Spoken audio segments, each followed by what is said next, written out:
Hello and welcome. My name is Chris Colbert and I am a photography student with the British Academy of Photography, and this is a short video presentation about assignment 8, which I'm close to finishing. In assignment 8 I've chosen to study the work of Sally Mann, a quite famous American photographer, and particularly a body of work entitled Immediate Family. Immediate Family was published by Mann in 1992. It was actually done over a period of 8 years from 1984 to 1992. Most of the photographs were taken on the family's 400-acre farm, which is based in Virginia, around the foothills of the Blue Ridge Mountains. Most of the photographs are also of her own children. I will show you them now. Emmett, Jessie and Virginia, Emmett being the oldest and Virginia being the youngest. There are also photographs of her husband and other family members in the book. The children lived a very carefree life on the farm. They spent summer holidays there basically in a log cabin. The log cabin had no electricity. They lived a fairly basic life, but they did things. They played in the river, they played in the woods, and very often they didn't have any clothes on, as Mann in fact had done herself when she was a child growing up on the same farm. And to some extent it's some of the nudity in the photographs that actually has caused controversy for Mann. All of the photographs are actually posed, although some of them look spontaneous, none of them actually are.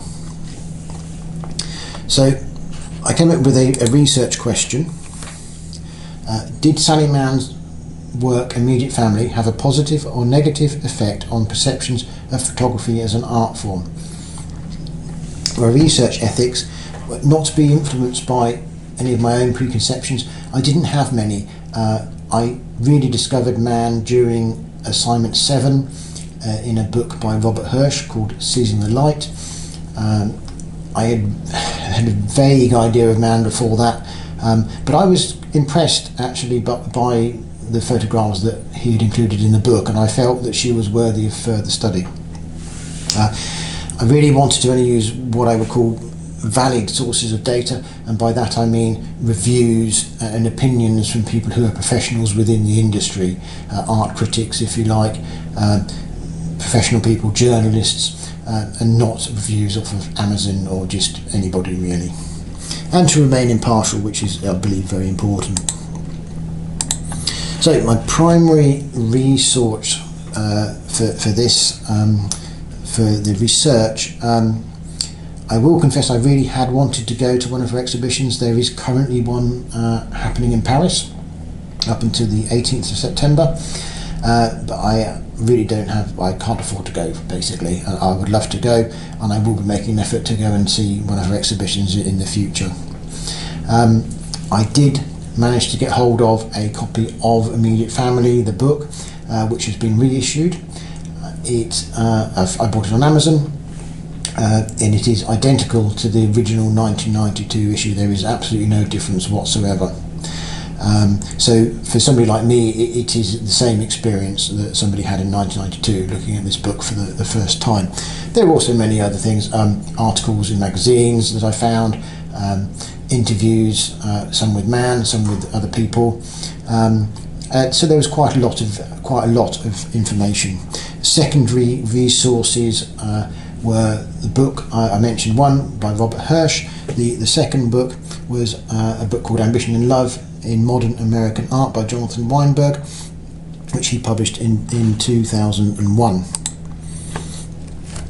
I looked in total at 20 reviews of this body of work that were made over a 25-year period.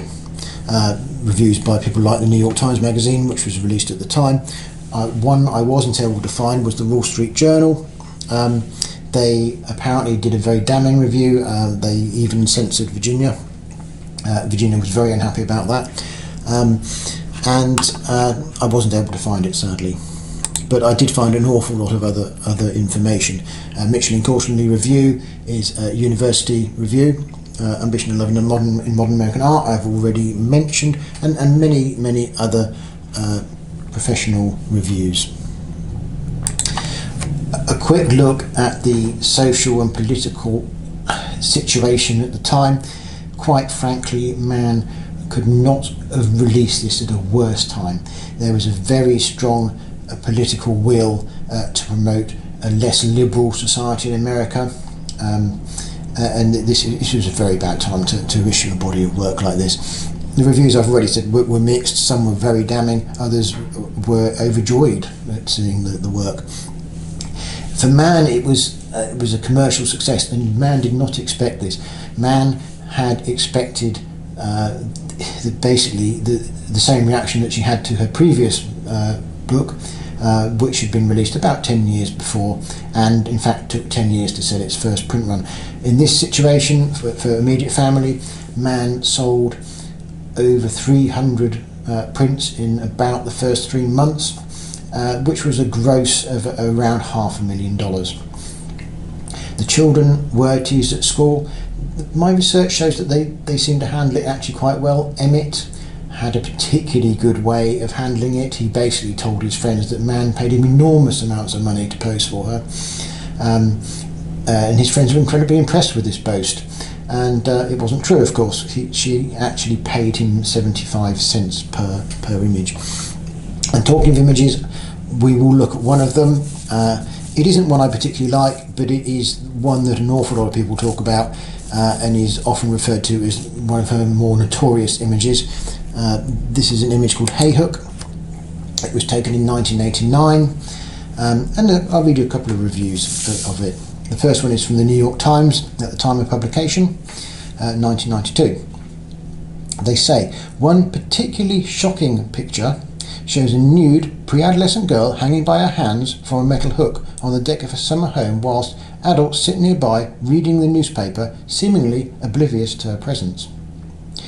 A second one, Ambition and Love in Modern American Art, the book I've referred to earlier, published in 2001. Jonathan Weinberg says, I end with the most notorious of Man's images, Hayhook, 1989.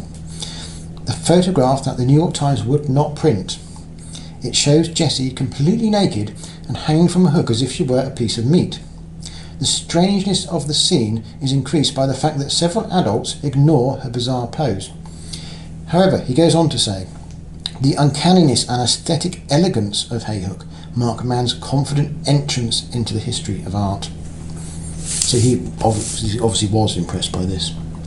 So I needed to come up with an answer, and what I did, I developed a scoring system which allowed me to score all the reviews, basically awarding positive points for positive comments made in the reviews, and deducting points for negative comments made in the reviews. And the thing that really surprised me was that most of the reviews were positive, and I hadn't expected that. And like I say, it really did surprise me. Did I answer my question?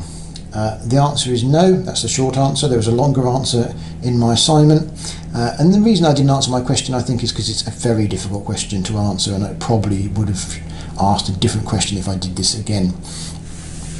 I did learn a lot from looking at Man's work. A lot of things that I can bring into my own photography. Man was a very careful photographer, and is a very careful photographer. She still is a photographer, and she arranged her photographs very carefully, and it's certainly something I can learn from myself. And to that end, I actually produced my own version of one of my favourite photographs from Man, which is a lovely photograph, or at least I think a lovely photograph, called Nap Time, and that's the one I'm leaving you with. And I thank you very much for watching.